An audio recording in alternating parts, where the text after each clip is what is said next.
This is news you need to know. Information is power.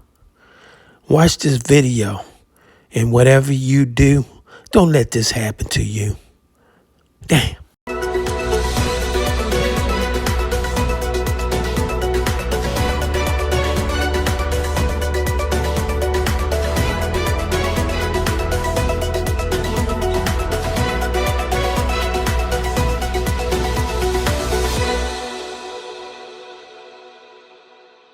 Right?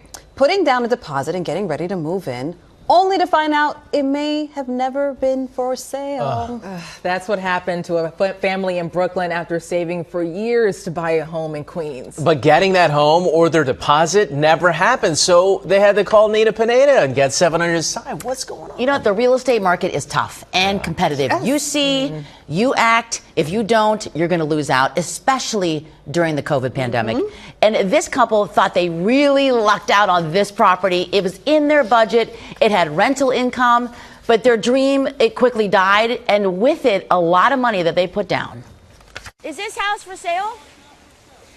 Because somebody listed this house for sale. Not on the market, but this house in Queens was allegedly sold by a Brooklyn realtor. The office looks like it's shut down. The real estate office appeared abandoned, and gone with it, a portion of the deposit that Michael and Marina Joseph put down on the multifamily property. The American dream, getting a house, buying a home, we thought it was the American dream for us. And now it's turned into a total nightmare. Yeah. The Josephs saved for a lifetime and jumped at the chance to buy their first home. So you hadn't seen the place? We didn't see the place, but when we went in his office, he showed us the picture of the house that he was going to give us. He couldn't take us there because if he takes us there, the people living in the house might damage the walls, they might do things that's not supposed to be done. That should have been a red flag, but convinced that they couldn't miss out on this deal, they decided to make a down payment, sight unseen. He asked us to put $15,000 down. Mike and Maureen say their realtor told them that the house was being foreclosed on, and to take advantage of the short sale, they needed to get cash in his hands right away. They gave the realtor, Trevor Waterman, a bank check for $15,000. A year later, they had no house, no deed, no closing date, and so they asked for their deposit back. This is one of the checks I think he gave us. About the bounce check that he gave us for the $15,000. So when you asked for the money back in 2021, he sent you this check? He sent us this check. And this check bounced? Next came small claims court. How many times did you go to court? We went twice and he never showed up. The Josephs won a default judgment, and the realtor was ordered to pay them back in full. But after 4 years, he only made 3 payments, and they were still out $6,000. We won the money back, and we kept asking him, and he kept ignoring us. So they asked 7 on Your Side to broker a deal. We contacted the realtor, and he found the money to return to them, $6,000 in 2 installments. He eventually paid us everything, and I am so happy that, Nina, you helped us. We got our money. Thank you, 7 on our side. Oh, so happy. 5 years in the making. We worked with the realtor. He said the property was in foreclosure and that he said the deal was speculative and then it didn't go through. But I really want to commend him because he did return the full deposit, working with 7 on Your Side on a payment plan, and he kept true to his word. He gave them $3,000 last October, $3,000 last November, so they were fully made whole. They got that $15,000 back after putting it down in 2000. So yeah, that's huge.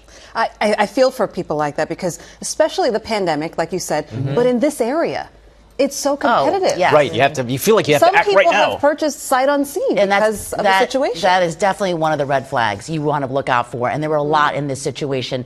If there's no in-person showing, it probably means there's something they're hiding, like there's no actual house.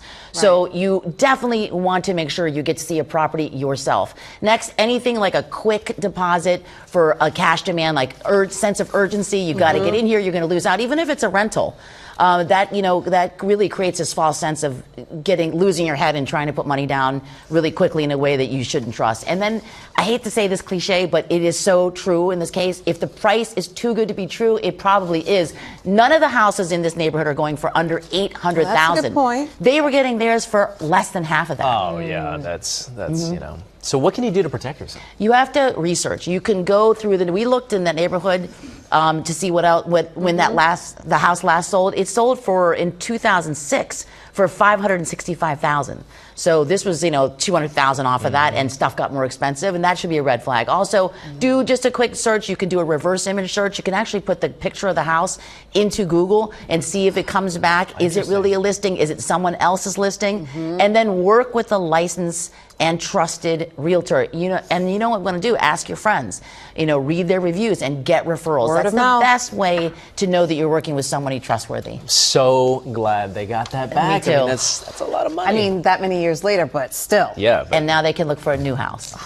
A crucial reminder here, help is available. If you or anyone you know is a victim of domestic violence, you can call the phone number there on your screen or simply text the word START to 88788.